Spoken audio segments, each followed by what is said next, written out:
예, 그럼 지금부터 독립전쟁 선포 100주년 기념 학술회의 신흥무관학교와 독립전쟁을 시작하겠습니다. 저는 사회를 맡은 신흥무관학교 기념사업회 사무국장 방학진입니다. 반갑습니다. 먼저 첫 번째 순서는 개회사 순서인데요. 저희 이 행사를 같이 주관하고 있는 그 민족문제연구소의 임헌영 소장님께서 개회사를 해주시겠습니다. 여러분 큰 박수 부탁드리겠습니다.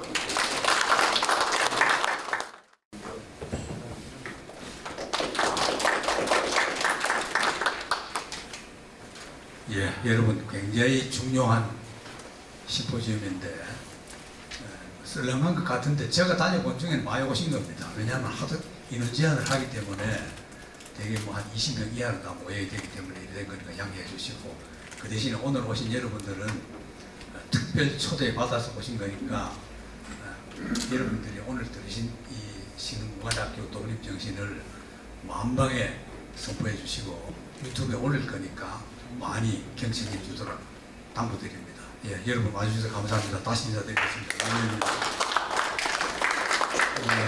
이 행사가 우리가 해마다 하는데 특히 이 행사 신흥무관학교 기념사업회 대표를 맡고 계신 윤경로 총장님 참 해마다 고생을 많이 하십니다.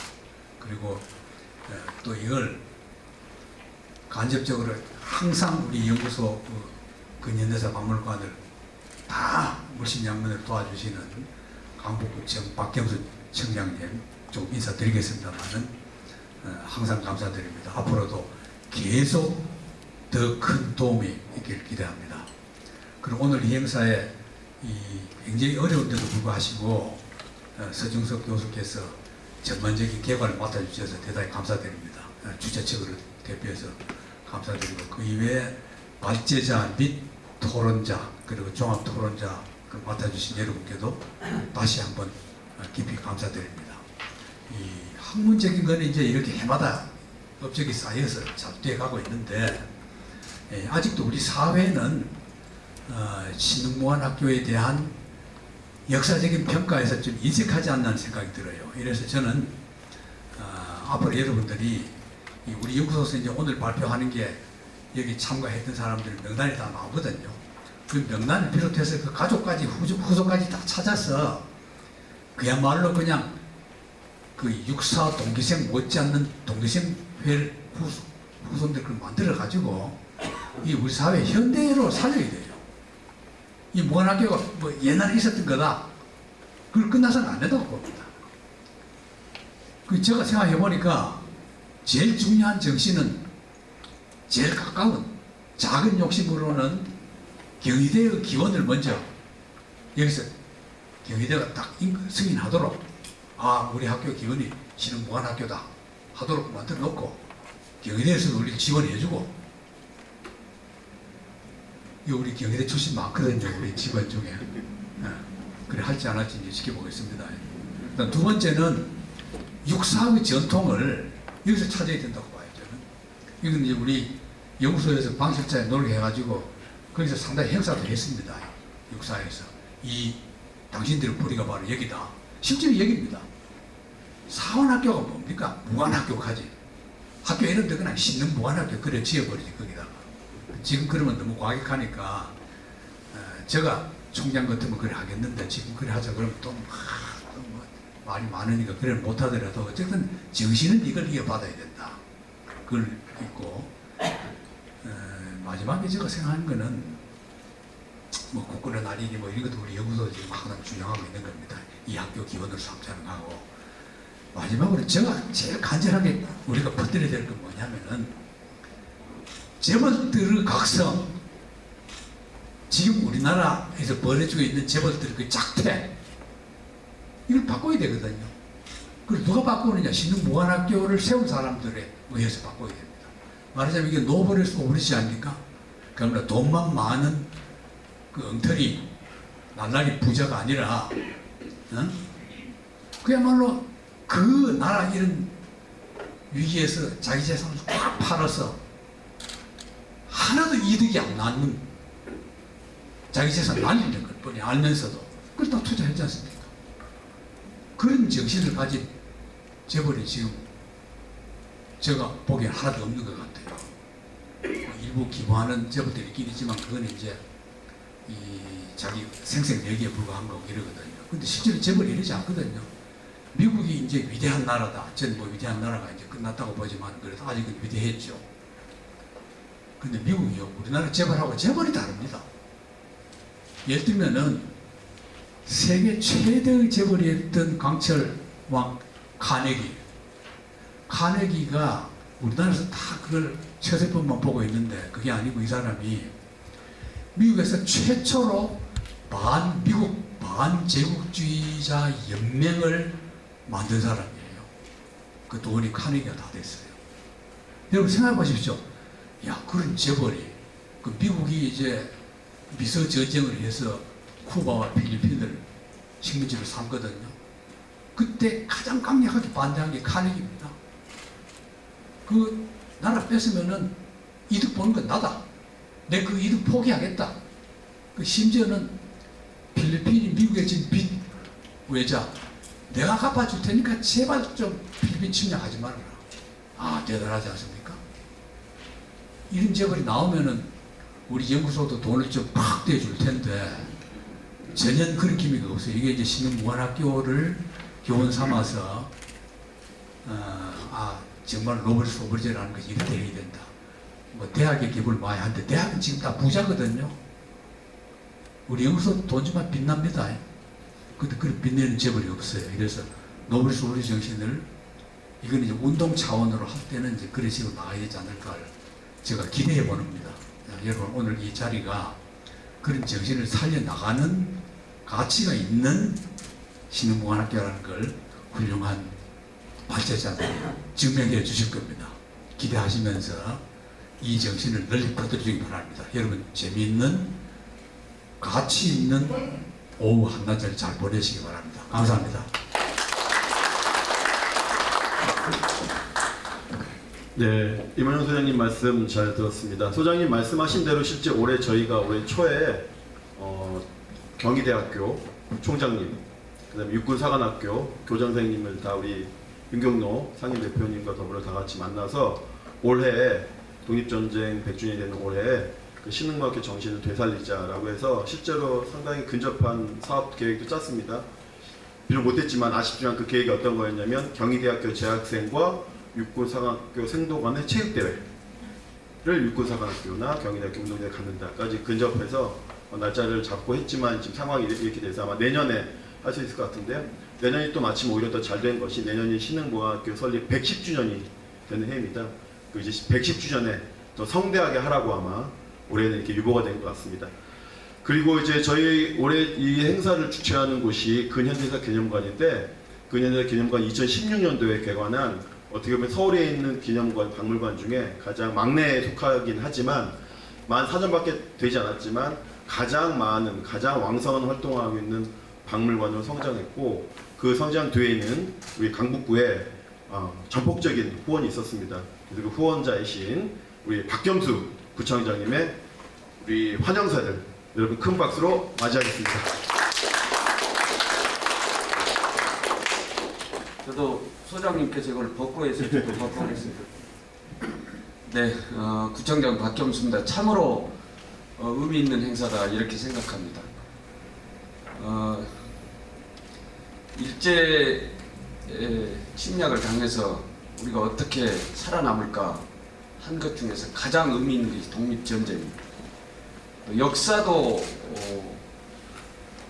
사대주의 사관을 극복하는 노력들이 있었습니다. 식민사관뿐만 아니라 사대주의를 극복해서 단군부터 시작되는 우리의 역사였다. 이렇게 새로이 역사관을 펼치기도 했습니다. 이런 역사관 속에서 독립전쟁을 한다는 것은 우리 민족이 나갈 길에 대해서 이미 다 제시하고 있습니다. 지금은 비록 분단되어 있어서 그 결과가 안타깝게 되어 있습니다만 이 독립전쟁을 한 그 정신은 결국은 통일로의 하나된 조국에 대한 해답도 찾을 수 있다. 저는 이렇게 생각합니다. 남과 북이 같이 신흥 무관학교 정신에 입각해서 같이 놀이를 했을 때 통일의 공통점을 찾을 수 있다, 저는 이렇게 생각을 합니다. 그런 입장에서 민족문제연구소가 이렇게 큰 좋은 대회를 해주신 점에 대해서 감사의 말씀드리고 오늘 참으로 의미 있다 이렇게 생각합니다. 아까 소장님께서 강북구 전폭적 지원을 또 기대를 하시는데 하여간 저희들이 힘이 닿는 대로 최대한 해서 왕성한 활동이 될 수 있도록 노력하겠습니다. 여기 오신 분들 정말로 바쁘신 데 와주셔서 감사의 말씀드립니다. 고맙습니다.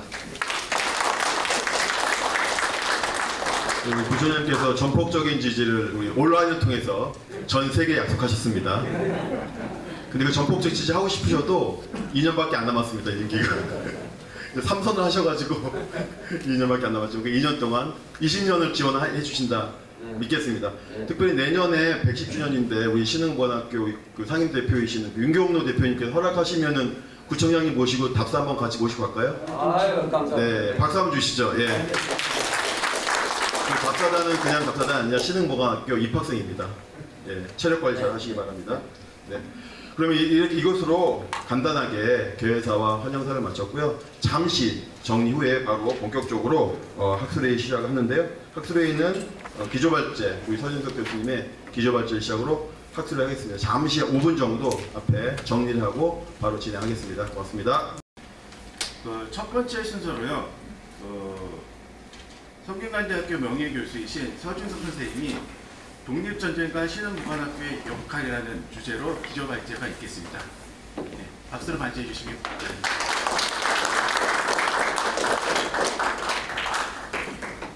네, 앉아서 보겠습니다. 방금 소개받은 서준석입니다. 지금부터 100년 전 우리가 독립전쟁을 선포했는데 당시 지구의 4분의 3은 제국주의 지배 억압하에 있었습니다. 그러나 독립전쟁을 한 나라는 지역은 우리 한국밖에 없었더랬습니다. 사실 우리는 1910년 나라를 뺏긴 그 순간부터 다시 나라를 찾기 위해서 독립전쟁을 할 수 있는 기반을 쭉 닦아왔습니다.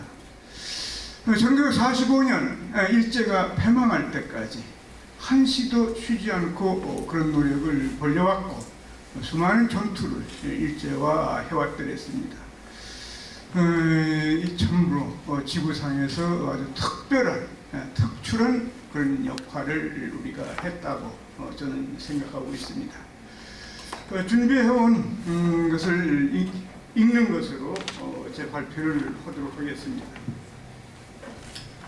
독립전쟁은 많은 독립운동자에게 민족국가를 건설하는 데 최고 전략이었습니다. 그것에는 독립전쟁으로 독립을 쟁취하여 진정한 주권국가가 세워질 수 있다는 인식이 함축되어 있었습니다. 그리고 독립전쟁을 할 수 있는 역량을 갖추기 위해서는 독립운동기지가 건설되어야 한다고 판단했습니다. 그리하여 적절한 시기 또는 기회를 포착해 일제와 전쟁을 해서 독립을 쟁취해야 했습니다. 대일본 제국 건설이라는 미망에 사로잡혀 일제는 끊임없이 침략적 팽창 정책을 추구하고 있었기 때문에 주일, 러일, 미일 간의 전쟁이 일어날 가능성이 큰데 그러한 전쟁은 중요한 기회 또는 시기가 될 것으로 상정을 했더랬지요. 일제가 혁명이나 내전으로 위태로운 사태에 빠진다면 그것도 독립전쟁을 할 수 있는 좋은 기회가 될 수 있었습니다. 이 독립운동 기지 건설운동에 대해서는 얼마 전에 돌아가신 윤병석 선생님의 탁월한 업적이 있으십니다. 저도 거기서 많이 배웠습니다. 독립운동 및 독립군 기지 건설 운동은 무력을 양성하는 것이 기본 목표지만 이 운동의 추진 세력은 민족국가 건설이 단지 무력을 양성하는 것만으로 이루어진다고는 보지 않았습니다. 이들은 무력 양성 못지않게 근대적 교육과 의식의 변화가 중요하다고 믿었으며 경제력을 포함해 근대국가를 건설하는 데 빠질 수 없는 제반 요소를 갖춰야 한다고 보았습니다. 대한제국이 망한 것은 군사력 때문만이 아니고 냉혹한 생존 경쟁 시대에 국가를 수호할 수 있는 전반적인 역량이 부족했고 새 국가, 새 시대에 알맞은 정신의 변화가 없었기 때문이라고 봤습니다. 의병투쟁과 같은 방식으로는 근대 세계가 요구하는 민주국가를 건설하기가 어려웠던 거죠.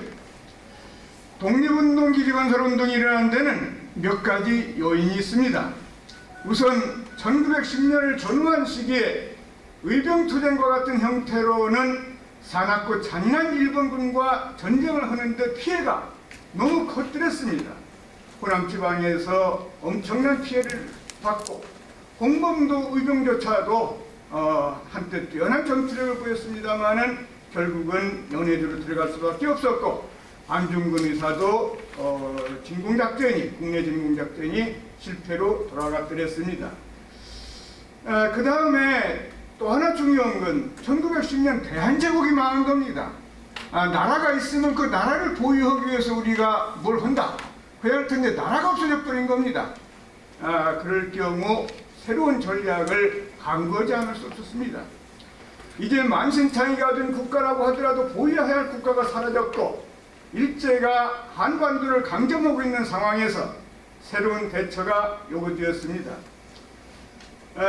윤석열 선생은 이범년, 홍범도 등의 연해주 의병과 북간도에서의 조상갑 의병의 국내 합동 진공작전이 국망이 현실화되면서 좌절됐고 또 유인석을 도통제로 한 13도 의군도 국망을 맞아서 국권 회복의 꿈이 좌절된 것으로 보았습니다.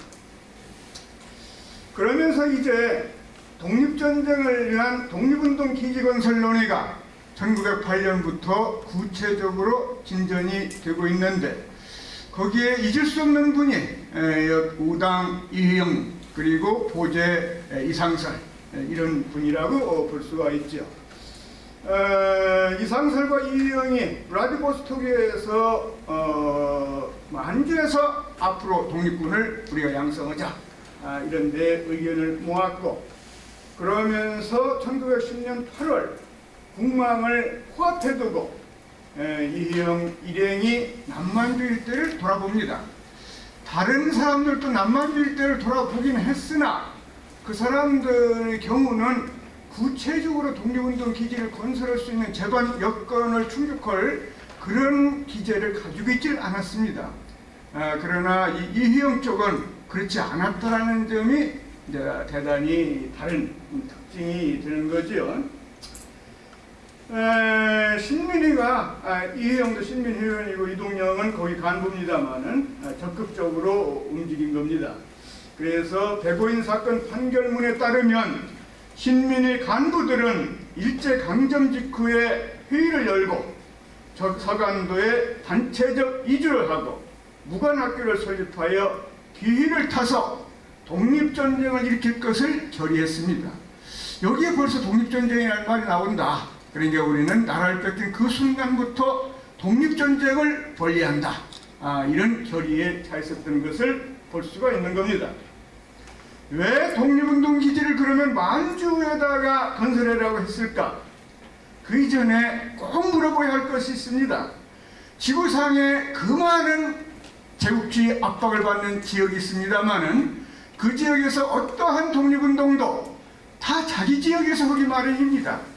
그런데 우리는 물론 국내에서 독립운동은 끊임없었고 3.1운동과 같은 엄청난 운동도 있었습니다마는 독립운동하면 해외라는 게 떠오르거든요. 어째서 다른 지역에서는 없는 이런 현상이 한국에서는 일어났느냐, 이 점을 우리가 중시할 필요가 있고 그게 바로 독립전쟁과 또 바로 직결되는 문제다. 그런 부분을 생각해 봐야겠습니다.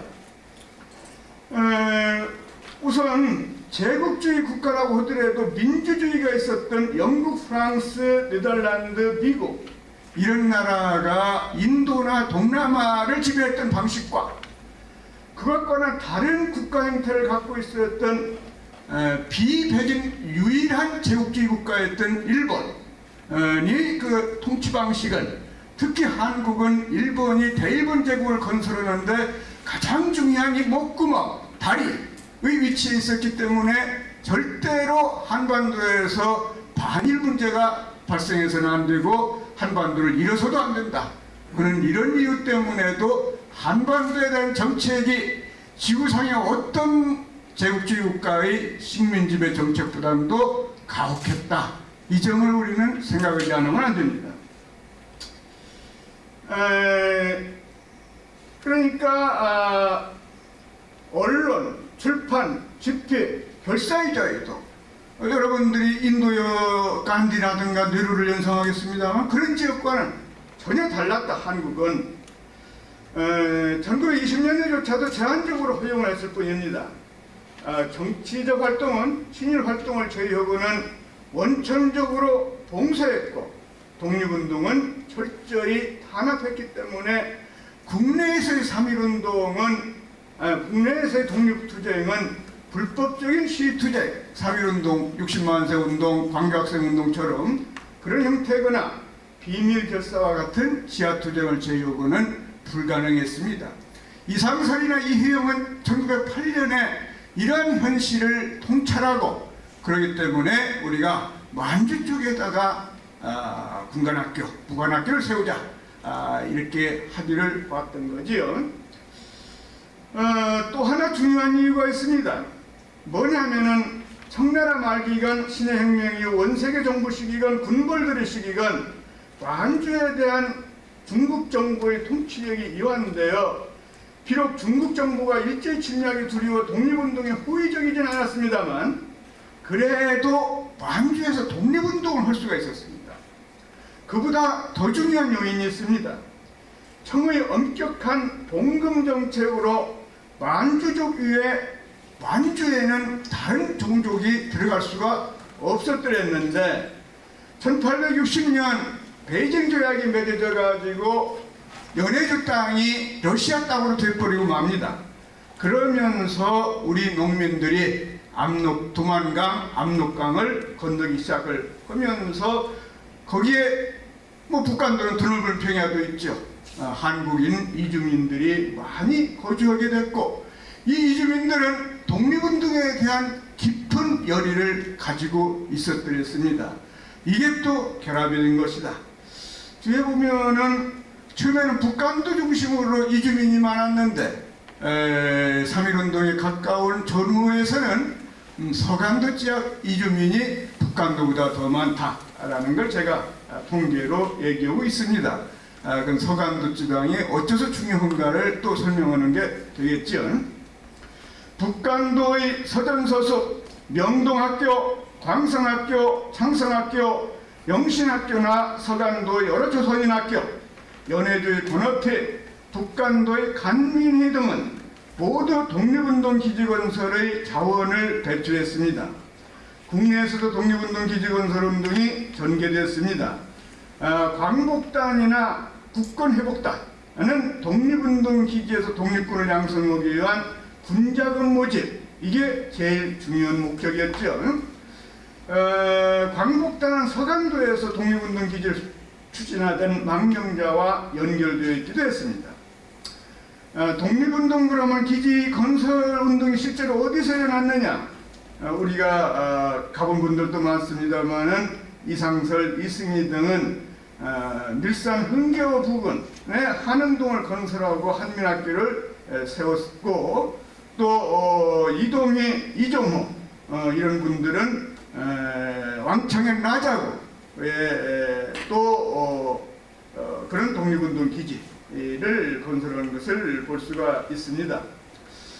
그렇지만 전자는 거의 활동을 못했고 후자는 일본 간도영사관이 간섭해가지고 1년이 안 돼 폐쇄됐습니다.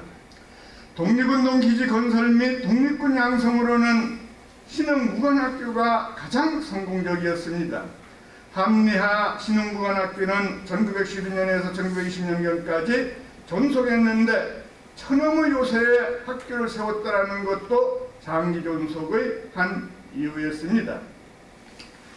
서간도에는 서울 경기에서 이휘영 경계와 이동영, 윤기석 등의 지사가 왔고 안동지방에서는 이상용, 김동삼 등의 지사가 왔는데 숫자는 이쪽이 훨씬 많았죠. 나중에는 선산에서도 호위 일가가 오는 걸 볼 수가 있습니다. 제일 특징적인 것은 우리 독립운동 세력들이 이 상해라든가 이런 데에서는 내부적으로 좀 여러 가지 알력도 있고 있습니다만 이 지역에서는 그런 게 보이질 않는다는 거. 그러니까 전혀 다른 지역에서 온 분들인데도 단결이 잘 됐다. 이 점도 이 지역의 하나의 특징이라고 볼 수가 있습니다. 또 주민들은 평양도 빈농이 많았는데 독립운동에 적극적이었다. 이 가난한 분들이 모든 참 만난 어려움을 다 무릅쓰고 적극적으로 나섰다. 이 점도 또 잊어서는 안 되죠. 그래서 경학사와 국민단 한족회 같은 주민단체가 잘 운영되어 신흥무관학교를 무관학교로서 장기간 이끌어갔습니다.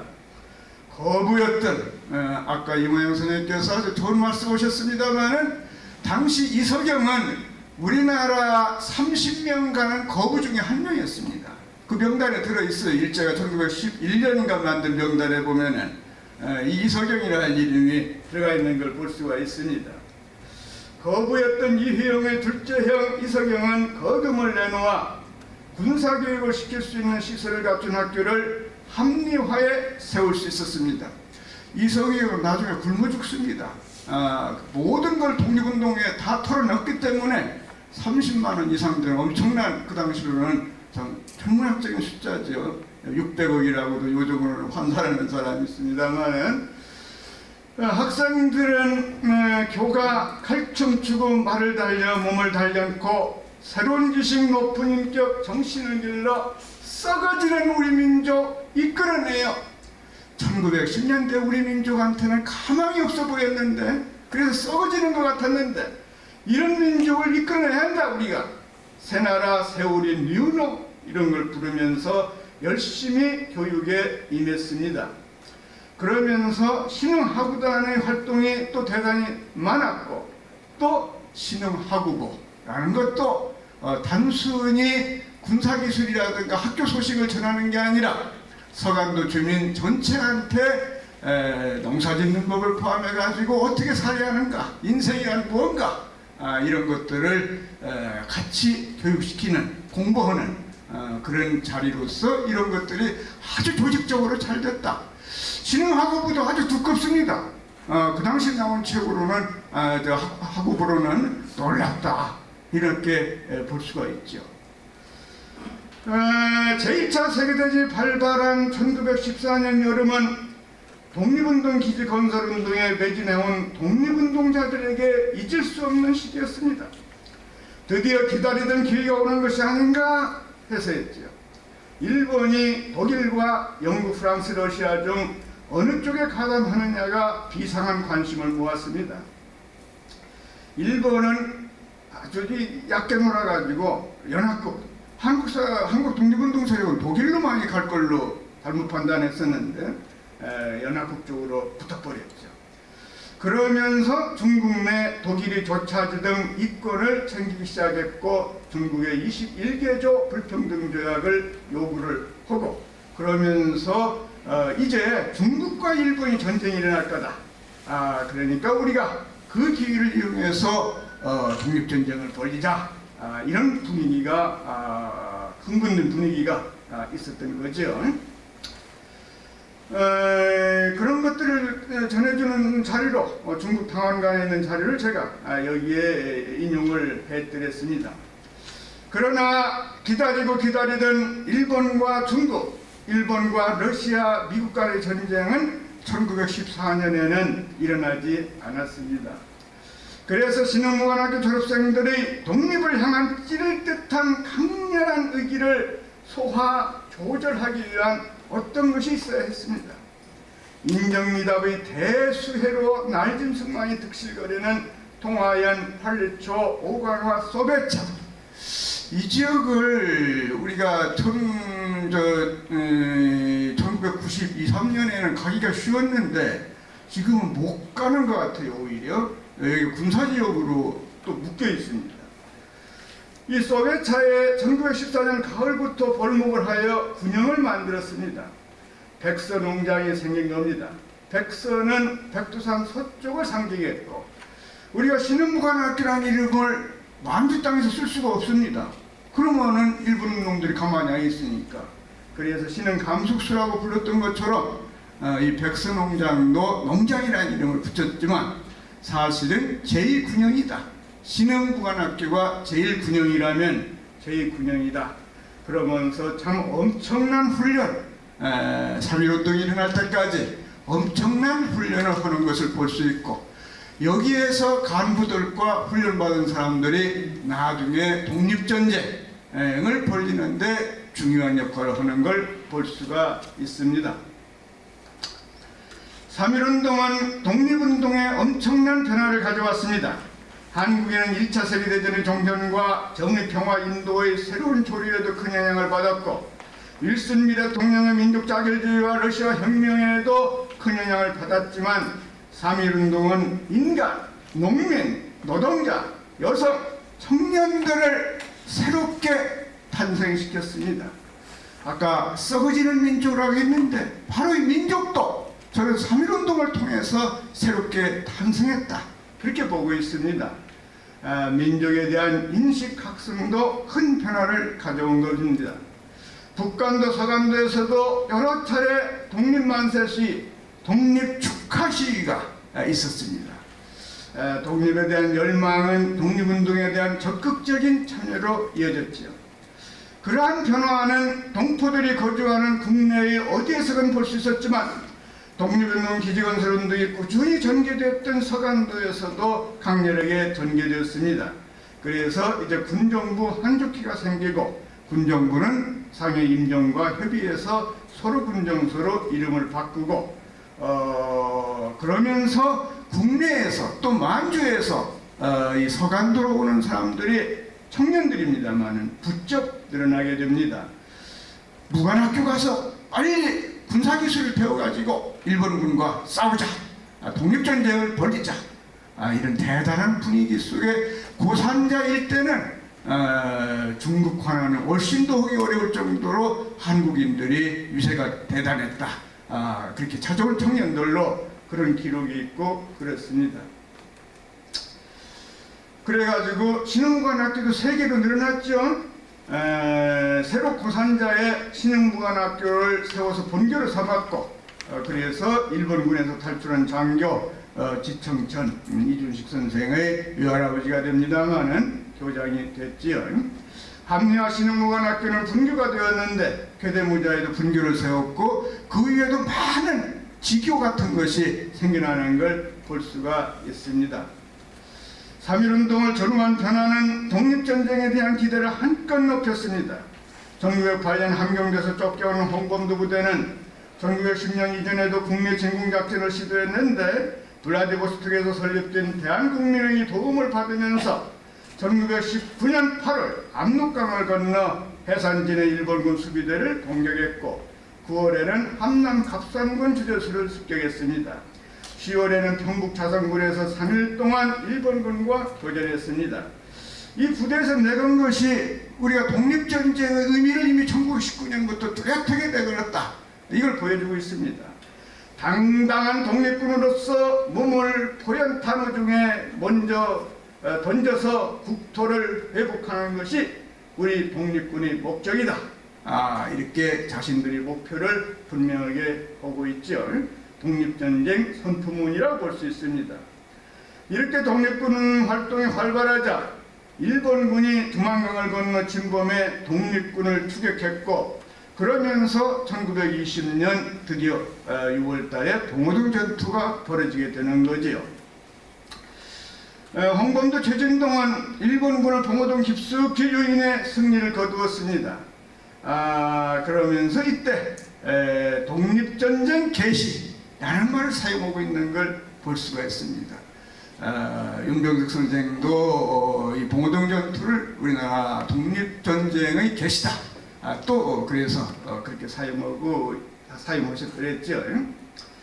독립전쟁 중 널리 알려진 전쟁이 청산리 전쟁이고 오늘 발표를 해주실 거니까 제가 이 부분은 그냥 넘어가는 게 좋을 것 같아요. 여러 지역에서 청산리에서만 싸운 게 아니라 여러 지역에서 싸워서 이건 전쟁이라고 불러야 한다. 봉오동 전투는 성격이 다르다라는 점만 하고 넘어가죠. 북간도에서 서일 등 대종교 지도자들이 중심이 되어 조직한 북로군 정서는 무장투쟁을 위한 준비기간이 짧았습니다. 사관 연성수도 세워진 지가 얼마 안 됐습니다. 그래서 서로군 정서와 협조하지 않을 수가 없었고 적극적으로 협조하는 의사를 보여드렸습니다. 1920년 5월 29일에는 북로군 정서 대표 북로군 정서 사령관 김좌진과 서로군 정서 대표 헌정대장 성준영 사이에 채양문을 맺고 두 기관은 군사상 일체의 중요 안건을 상호 협모하여 어긋남이 없도록 하고 사관의 연성과 무기 구입도 상호 부조할 것을 약속했습니다. 서로군 정서는 좀 빈곤한 데이기 때문에 무기가 별로 없었고 없어서 신호무관학교 관계자들과 졸업생들은 서로군 정서에서 훈련과 전략전술을 체득한 데 독립전쟁에 참여하기 위해 북간도로 갔대했습니다. 서적도 군사학 서적도 북로군 정서로 서로군 정서에서 운반하는 걸 볼 수 있죠. 신흥무관학교 졸업생과 관계자들이 청산리 전쟁에 얼마나 깊이 참여했는가는 북로군 정서의 군지에서 차지하는 이들의 역할에 의해서도 짐작할 수 있습니다. 이장명은 아까 얘기한 이동명의 사촌동생이죠. 북로군 정서 참모장을, 박영희는 사령부 부관 겸 사관 연성소 학도단장을, 이범석은 연성대장을, 김우는 정군장기와 소대장을, 그 위에 쭉 여기 있는 이런 분들이 북로군 정서에서 신흥무관학교 출신이거나 서로군 정서에서 활동하던 분들입니다만은 중요한 역할을 하는 걸 볼 수가 있습니다. 청산리 전투는 다 알다시피 홍범도 부대도 중요한 역할을 했는데 이 신흥무관학교 쪽은 또 홍범도 부대와도 관계를 깊이 맺는 걸 볼 수 있습니다.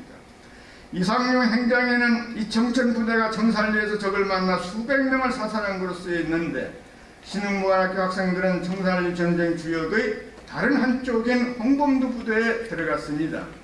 신흥무관학교 교장이자 서로군 정서 사령관인 지청천은 졸업생 생도들이 많은 교성대 병력 약 400명을 이끌고 홍범도 부대에 합류했습니다.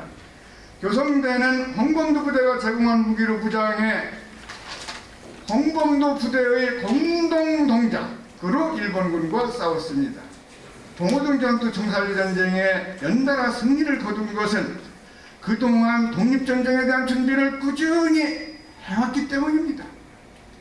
홍범도 부대에는 여러 차례 전투를 경험한 군인들이 적지 않았고 북로군 정서도 서로군 정서 쪽에서 참여한 군인들을 포함해 오랫동안 훈련을 해온 간부와 사병들이 많았습니다.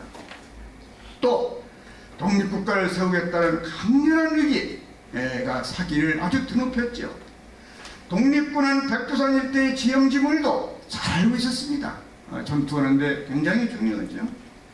산간지대의 이주민까지 독립의 열의를 보일 만큼 주민들은 독립전쟁에 적극 협조했습니다. 주민들의 성심성의는 풍부한 군자급으로 이어졌습니다. 예컨대 1920년 5월경까지 대한국민의 등 북간도 독립운동당시에 50만 원이라는 거금이 모아진 걸 볼 수가 있습니다. 무기도 시기에는 좋았습니다. 기관총을 포함해 성능이 좋은 포도 있다고 되어 있어요. 자료에는 무기가 많았는데 군자금으로 이 시기에는 제1차 세계대전 때 러시아군 포로가 되었다 체코로 돌아가던 그 유명한 체코 군단, 여기에서 아주 많은 좋은 무기를 산 걸로 되어 있죠. 내전 중인 러시아, 부패한 중국 하나로부터도 무기를 쉽게 구입할 수가 있었다 했습니다.